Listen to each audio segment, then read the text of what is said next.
Welcome into Seahawks Today by Chat Sports. I'm Meghan Payton. Unfortunately, today's show is revolving around COVID-19 and the way that it has now hit the Seattle Seahawks. Mike Garofalo took to Twitter telling us that 6 Seahawks players have been added to the COVID-19 list.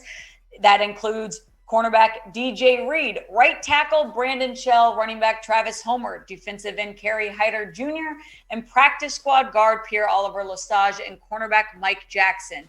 They now have 8 on the COVID list. Sigh.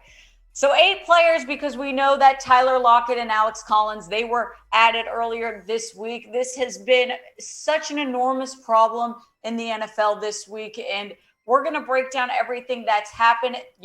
If you aren't aware now, the Seahawks aren't playing today. That's because the NFL decided to move the game that was originally scheduled for today to Tuesday at 4:25 p.m. Eastern time. This happened because the Rams had an outbreak in COVID cases. At that point, the Seahawks were good. Then Tyler Lockett and Alex Collins, they pop off positive. Rams are getting healthier. Seahawks going the other direction. This is all things we are going to talk about in today's video. But if you are tired of talking COVID and tired of these COVID cases, go to the comments right now and type me. I'll type me 20 times because it's really upsetting that we have to discuss this on our show today. But I think the biggest loss for Seattle, apart from Tyler Lockett and Alex Collins, when we talk about these new additions, that's DJ Reed, without a doubt. If you missed our video that we did a few days ago leading up to this Seahawks-Rams preview, I said on there that DJ Reed was the most important guy that needed to get healthy in order to play against this Rams team. He was dealing with a chest contusion this week, seemed to be good to go. We thought for sure we were going to see him out there. Unfortunately, he is added to this COVID-19 list, so we are probably not going to be seeing him on Tuesday. And this is going to affect this defensive back room, this cornerback room as a whole. It's been an issue for Seattle. They started to figure it out with DJ Reed. We can expect to see Bless Austin taking his spot. Sidney Jones will be playing. Trey Brown, we already know, is out for the season. They are thinning out at cornerback. And I think that not having DJ Reed out there is a huge loss for Seattle. And it's going to be a big problem for them when they are playing this Los Angeles Rams team. Brandon Shell is another loss because this offensive line has struggled as well and again has dealt with injuries. So Brandon Shell, I'd say in 2021 hasn't maybe been fantastic in every aspect, but he's definitely contributed to some degree in this Seahawks, season. He's allowed 3 sacks this year, but for the most part, not bad. I think that they are going to struggle. They're going to probably bring Jake Curran in to help out there if Brandon Shell isn't back. Travis Homer, another guy that we were kind of expecting to see more of, I'd say, because we found out Alex Collins was on the COVID-19 list. Now it's going to essentially depend on Rashad Penny only because Travis Homer will not be playing as expected with this COVID-19 edition. He hasn't done a lot this season, but 14 carries, 146 yards, 1 touchdown. His long was 73. We kind of thought, this week we'd see more of him due to the fact that Alex Collins will not be playing, most likely. Kerry Hyder, the last guy that we are going to talk about that was added to the COVID-19 list. Again, just these losses, and we can talk about all these guys individually, but when the Seahawks are already dealing with a struggling season, they've had a lot of injuries.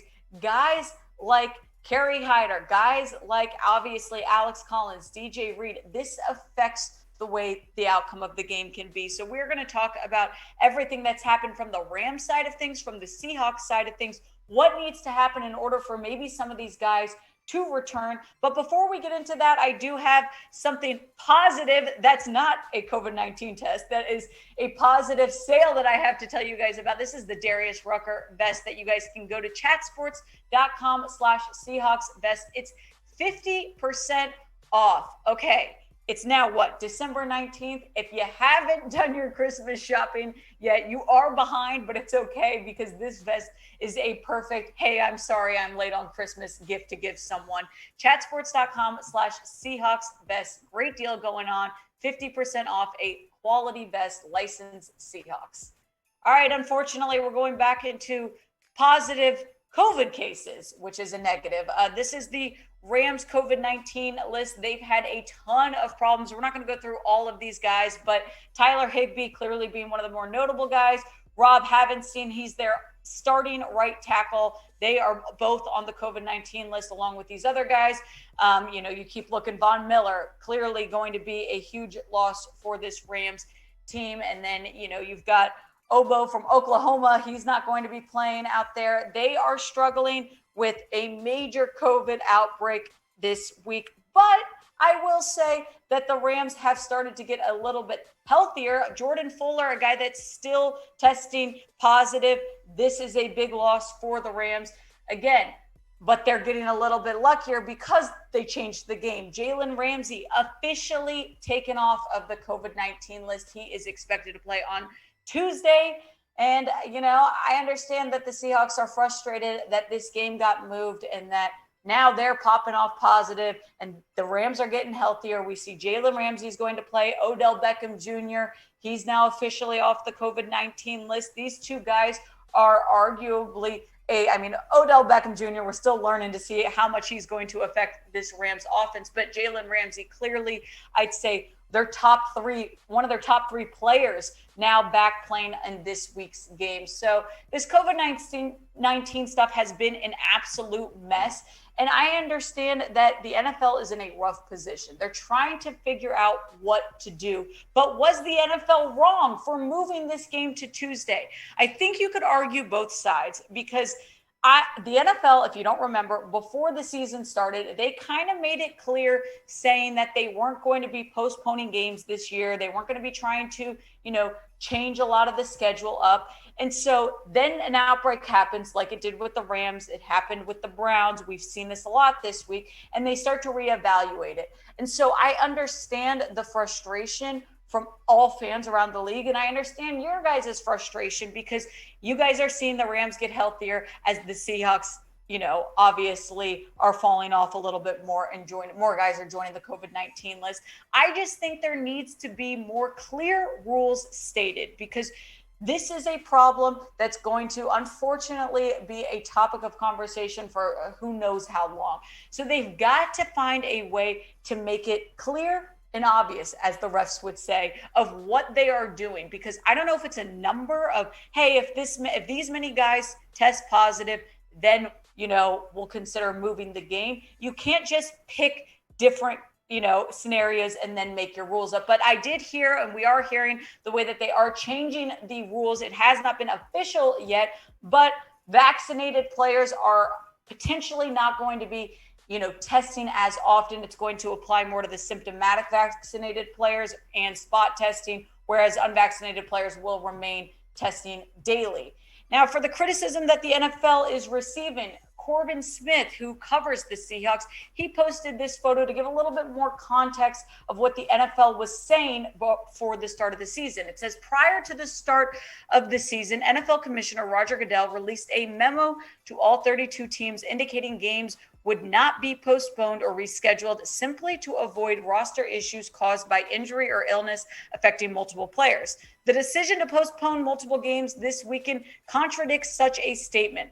But the memo also later reads, we will seek to minimize the burden on the opposing clubs or clubs. If a club cannot play due to COVID spike in vaccinated individuals, we will attempt to minimize the competitive and economic burden on both participating teams. All right, so there's a lot to go into this. And I understand there's a lot of opinions going around there. So I'm just going to ask it very simple. Let's keep it all very simple. Did the NFL mess this up? Did the league wrong the Seahawks by changing the game? If you think the league was in the wrong, go to the comments right now, type Y for yes. If you think, hey, we're all still just trying to figure it out, the league did the best they could do, go to the comments and type N for no. But at some point, we are going to have to play football and move on from this COVID-19 drama. And that is exactly what the Seahawks are preparing to do as they get ready to take on the Rams on Tuesday. Rams are favored at -7, even with all of their COVID-19 cases. So let's shift gears a little bit into what actually needs to happen. We did a Rams Seahawks preview, as far as what the Seattle Seahawks need to do to beat the Los Angeles Rams. They can't control who's going to get healthy or not, but I do think it's time to focus and time to win. The Seahawks need this win. And I understand we did different scenarios on a way in which the Seahawks could maybe slide into the playoffs if they lost this game. But the reality is their chances are already slim as it is. The Seahawks need to win big. And by the way, we're seeing upsets this weekend. The Lions beat the Arizona Cardinals today. The Seahawks can absolutely beat the Los Angeles Rams, in my opinion. So what is your confidence level in the Seahawks against the Rams? We are scaling this 1 to 10. If you're confident at your Seahawks team, go ahead and give them a 10, or go 1 if you're saying no chance. Maybe it's somewhere in the middle. By the way, of course, here at Seahawks Today, we are going to keep you updated on all things Seahawks. Hopefully less COVID news and more game recaps, injury updates, of course, rumors, trade rumors, everything here at Seahawks Today. So make sure you are subscribed. Go to youtube.com/SeahawksTV or press that big red button. All right, shifting gears from illness over to injury. Here is the injury report as of Sunday. Brian Monet did not practice, dealing with that knee injury. Limited practice guys were Quandre Diggs, Gabe Jackson, DK Metcalf. They were all limited participants. Now, the key guy to look out here for is DK Metcalf. We're going to talk about him here in a second. Full participants in Sunday's practice were Freddie Swain, Al Woods, Carlos Dunlap, Kyle Fuller, and Ryan Neal. That's some positive there. I think that Ryan Neal is going to have a big part in this week's game, along with probably Freddie Swain, just dealing with the guys they don't have in the wide receiver room. But I think that the Seahawks need DK to be healthy. So hearing that he was at least a limited participant in Sunday's practice is somewhat encouraging, but they're going to need to rely on him a lot this week because he is not going to have his buddy Tyler Lockett to split the ball with. And by the way, I'd say we're expecting D. Eskridge maybe to have a bigger game than expected. Penny Hart maybe we'll see a little bit, and depending on Freddie Swain's status, he's going to have a part into this game as well. DK, we haven't seen as much from this year as we have maybe even last year, but he's had 56 receptions, 753 yards, an average of 13.4, 8 touchdowns. And by the way, I say that saying DK is still one of the most dominant wide receivers in this league. But when you're splitting reps with Tyler Lockett, your stats aren't going to look as high. I think that he is going to have to play tough. He is going to have to, take on a different role, because he is not going to be with his partner, Tyler Lockett. So I'm asking you guys, will DK Metcalf have over or under 100 receiving yards on Tuesday? Let's have our own little bet here at Chat Sports. Go to the comments right now. Type O for over if you're saying DK is going to shine big, have over 100 yards, or type U for under.